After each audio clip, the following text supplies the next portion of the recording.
नमस्कार दोस्तों। Why is English difficult for Indians के छठवें हिस्से में आज हम अंग्रेजी भाषा की प्रकृति को समझने की कोशिश करेंगे और विशेष रूप से समझने की कोशिश करेंगे कॉन्सोनेंट साउंड्स को, इंग्लिश के व्यंजनों को। दोस्तों, हम सभी अभ्यस्त हैं हिंदी व्यंजनों से। हम सभी जानते हैं, बहुत बेहतर तरीके से हमें इस चीज़ का पता होता है। और नीचे जो लिस्ट लगी हुई है वो ये हिंदी के व्यंजन हैं। दोस्तों, हिंदी भाषी व्यक्ति के रूप में हमारे तुड़ीर में 35 बाण हैं और इन सभी 35 बाणों का उपयोग करने की अंग्रेजी में ज़रूरत नहीं होती। क से लेके य तक 35 से लेके 36 बाण हमारे पास हैं। तो क्योंकि हमारे पास हथियार है तो इसका ज़रूरी नहीं है कि हम हमेशा इस्तेमाल ही करें। इंग्लिश के संदर्भ में तो बिल्कुल भी नहीं होता। हमें ये सारे अक्षर पता हैं, हमें ये सारे साउंड और हिंदी के व्यंजन पता हैं, तो इसका कतई अर्थ नहीं है कि अंग्रेजी में भी आप इनका इस्तेमाल करें, कभी नहीं। अब आप अगली स्लाइड में देखिए, हम हिंदी के व्यंजनों के माध्यम से अंग्रेजी के कॉन्सोनेंट्स को समझने की कोशिश करेंगे। दोस्तों, हम सभी ने सीखा है हिंदी व्यंजन जो क से शुरू होता है। तो अंग्रेजी में क साउंड है या नहीं, हम पहले ये देखते हैं। दोस्तों, अंग्रेजी में क के आसपास की एक ध्वनि है। मैं फिर से ये बात रिपीट करना चाहता हूँ कि हिंदी की ध्वनियों का अंग्रेजी के साउंड से कोई सीधा सीधा संबंध नहीं है। सिर्फ समझने में आसानी हो, इस वजह से हम हिंदी के व्यंजनों का या हिंदी की ध्वनियों का सहारा ले रहे हैं। अब आप देखिए, किंग एक शब्द है, किंग, इसमें क जैसा एक साउंड है ना। और जब हम इसका किंग का प्रोनाउंसिएशन करते हैं तो जो आईएनजी आता है उसमें अंग साउंड है लास्ट में। हमें ग पे कभी भी जोर नहीं देना है। जब भी आप किसी भी शब्द को पढ़ें जिसमें आईएनजी आता हो, तो ग का प्रोनाउंसिएशन, यदि आप चाहते हैं कि आप नेटिव स्पीकर ऑफ इंग्लिश जैसे इंग्लिश बोलें, तो ग पे कभी भी जोर नहीं देना है। किंग, है ना, किंग नहीं, किंग। ग को डाउन करिए। अब आपने देखा KING, किंग की स्पेलिंग लिखी हुई है, उसके आगे किंग का फोनेटिक ट्रांसक्रिप्शन लिखा हुआ है। फिर के साउंड को फोनेटिकली कैसे ट्रांसक्राइब करते हैं ये लिखा हुआ है। उसके बाद एक हाईलाइटेड साउंड है जो आपको स्लाइड में नजर आ रहा है, ये अंग साउंड को रिप्रेजेंट करता है। उसके बाद दोस्तों, ख, ख ध्वनि इंग्लिश में नहीं है। यदि आप किसी अंग्रेज को कहेंगे कि आप कहो खटाई, तो बोलेगा कटाई, वो ख नहीं बोल पाएगा। ख और क के या क और ख के बीच का एक साउंड कई बार अंग्रेज इस्तेमाल करते हैं, जैसे खाइट, तो वो एस्पिरेटेड क कहलाता है, जिसमें हल्की सी ख ध्वनि मिश्रित होती है, लेकिन वो पूर्ण रूप से ख नहीं होता। उसके बाद क और ख के बाद हिंदी में आता है ग। तो ग साउंड इंग्लिश में है ग के जैसा, जैसे आपने लिखा गेम, है ना, ये गेम, गेम हमने लिखा। उसके बाद गेम का फोनेटिक ट्रांसक्रिप्शन है, इसमें डिफ्थोंग ए और ई यूज किया हुआ, ये हो गया गेम। दोस्तों, इसके बाद आता है घ, घड़े का। घ साउंड अंग्रेजी भाषा में नहीं है और इसका हमें कतई इस्तेमाल नहीं करना है किसी भी शब्द में।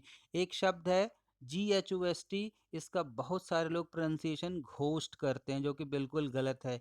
ये होता है घोस्ट। अब GH को घ नहीं पढ़ना है, क्योंकि घ साउंड अंग्रेजी में नहीं है, बिल्कुल नहीं है। तो किसी भी स्थिति में कभी भी आप किसी भी शब्द में घ साउंड का इस्तेमाल अंग्रेजी बोलते वक्त नहीं करेंगे। आपको पढ़ना है घोस्ट, उस घोस्ट को, जिसको अपन घोस्ट बोलते हैं। दोस्तों, उसके बाद अगली ध्वनि है या अगला व्यंजन है हिंदी का च, है ना।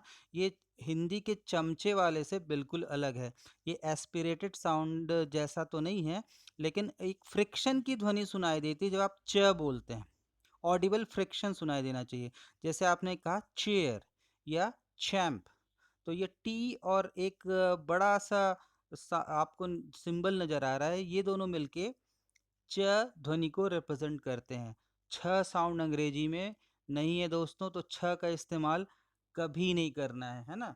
यदि आप किसी अंग्रेज से कहो कि आप छम्मा छम्मा गाना गा के सुनाओ, तो वो चम्मा चम्मा गाएगा, क्योंकि अंग्रेजी में छ साउंड नहीं है, क्योंकि अंग्रेजी में छ साउंड नहीं है और हम अंग्रेजी सीखने की कोशिश कर रहे हैं, तो हमें भी छ साउंड का इस्तेमाल कभी भी इंग्लिश बोलते वक्त नहीं करना है।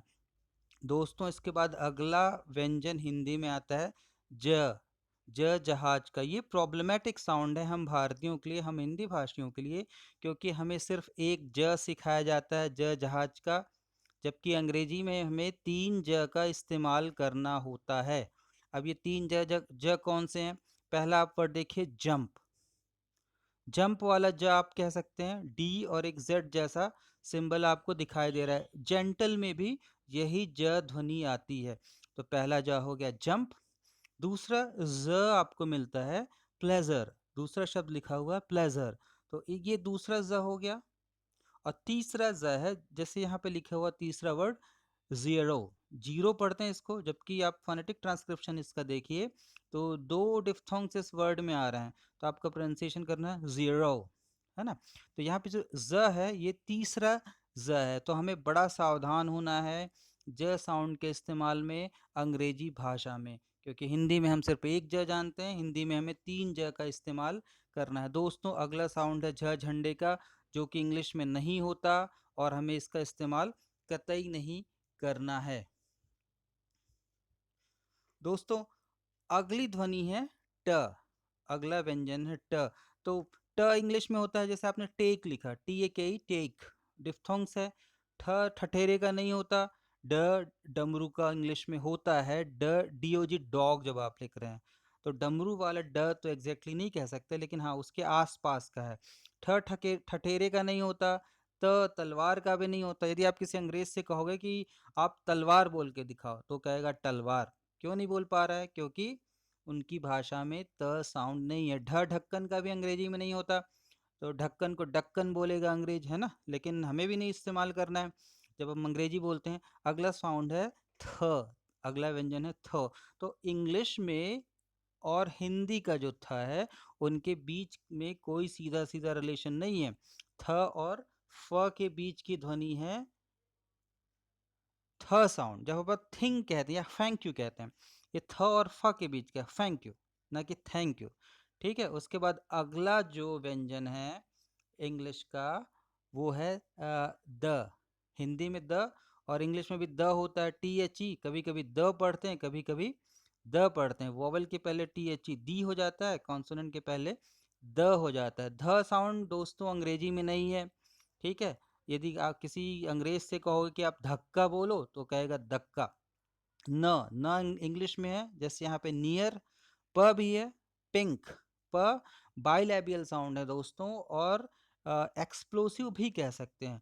फिंक, थोड़ा विस्फोट के साथ ध्वनि आपके मुंह से निकलनी चाहिए, दोनों होठों का सहारा लेके फिंक।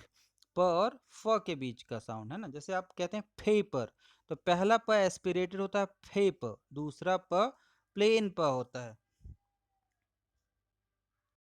कहाँ से? पिंक से।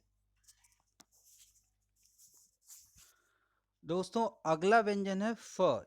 हिंदी में भी है, इंग्लिश में भी है। ये फाइन हम जब बोलते हैं तो यहाँ ये ध्वनि आती है। उसके बाद है ब। फ के बाद आता है ब हिंदी में। ब भी बाइलैबियल साउंड है, एक्सप्लोसिव साउंड है। बैंक, जब आप बैंक बोलते हो तो कैसा बोलते हो? बैंक, है ना। ये साधारण ढंग से नहीं बोलना है, ध्वनि होनी चाहिए विस्फोटक जब आप बैंक बोलते हो, बुक बोलते हो। दोस्तों, हिंदी में अगली ध्वनि है, या अगला व्यंजन है भ, लेकिन अंग्रेजी में भ नहीं पाया जाता। दोस्तों, बिहार के अपने जो दोस्त हैं, वो भैरियस और भैरी इस टाइप की इंग्लिश बोलते हैं, जो कि हमें नहीं बोलनी है। भैरियस और भैरी नहीं होता। अगला जो व्यंजन है हिंदी में, वो है म। म मंकी, आपने सुना है, हिंदी में भी होता है, इंग्लिश में भी ये ध्वनि होती है। फोनेटिक ट्रांसक्रिप्शन आगे दिया हुआ है। दोस्तों, अगला जो साउंड है या अगला जो व्यंजन है हिंदी का, वो है य। वाई ओ यू में हमने लिखा, और देखिए स्मॉल जे जैसा इसका फोनेटिक ट्रांसक्रिप्शन है। फिर आता है र। इंग्लिश वाला र और हिंदी वाले र में थोड़ा सा डिफरेंस है ना। टंग को रोल बैक करिए, फिर र का प्रोनाउंसिएशन कीजिए, रन में जैसा आ रहा है। ठीक है, इसका भी फोनेटिक ट्रांसक्रिप्शन दिया है। फिर है लैम्प। अगला जो व्यंजन है ल। लैम्प और लाइट, देखिए आप लैम्प बोल के देखिए, और लाइट बोल के देखिए, आप महसूस करेंगे कि टंग की पोजीशन दोनों स्थितियों में, लैंप बोलते हैं तो टंग दूसरी जगह पे होती है एल के प्रोनाउंसिएशन में, और जब लाइट बोलते हैं तो भी टंग दूसरी पोजीशन में होती है। ल साउंड इंग्लिश में भी है, हिंदी में भी है। उसके बाद अगली ध्वनि है व व्यंजन है हिंदी में। ये भी थोड़ा सा प्रॉब्लमेटिक साउंड है हम भारतीयों के लिए, हिंदी भाषियों के लिए, क्योंकि हिंदी में सिर्फ एक व है, लेकिन इंग्लिश में दो व साउंड का हमें इस्तेमाल करना है। इसके बीच का डिफरेंस भी आना बहुत जरूरी है दोस्तों। VINE वाइन, ये लताओं के लिए इस्तेमाल होता है, ग्रेप्स की वाइन होती है। और WINE वाइन, है ना। तो दोनों में अपन अंतर कैसे करेंगे यदि सामने लिखा हुआ नहीं है। तो इसके लिए कहा जाता है कि बाइट योर वीज एंड विसल योर डब्ल्यूज। जब आप W वाला व इस्तेमाल करते हैं तो आपके जो होंठ हैं वो राउंड शेप में होने चाहिए बोलते वक्त, और जब आप V वाला व इस्तेमाल करते हैं बोलते हैं तो आपके होंठ न्यूट्रल होने चाहिए, वो राउंड शेप में नहीं होने चाहिए। तो दोस्तों याद रखो, बाइट योर वीज एंड विसल योर डब्ल्यूज। अब अगली ध्वनि है, अगला व्यंजन है श। इंग्लिश में भी होता है ये, जैसे शल आपने कहा, ये देखिए यहाँ पे सिंबल आगे बना हुआ है। उसके बाद श षटकोण का, इंग्लिश में ऐसी ध्वनि शायद नहीं होती। और फिर अगला वर्ड है स सरौते का, अगला व्यंजन है स सरौते का, जैसे इंग्लिश का वर्ड है सिंपल, इसमें पाया जाता है। उसके बाद अगली ध्वनि है ह हलवाई का, है ना। इंग्लिश में भी ये होता है, हैच पढ़ते हैं इसको, एच नहीं पढ़ते, है ना। हिट, हिट, जब आप एच बोलते हैं तो ये आपके आप सांस को अंदर भरते हैं, है ना, बाहर नहीं छोड़ते। तो हैच या एच ऐसा ही होता है इसका प्रोनाउंसिएशन दोस्तों।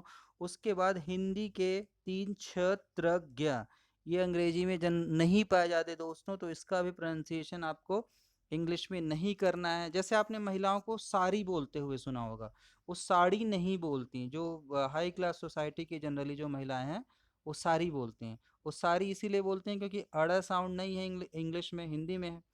पूड़ी नहीं, पूरी बोलते हैं, जो खाने वाली चीज़ होती है।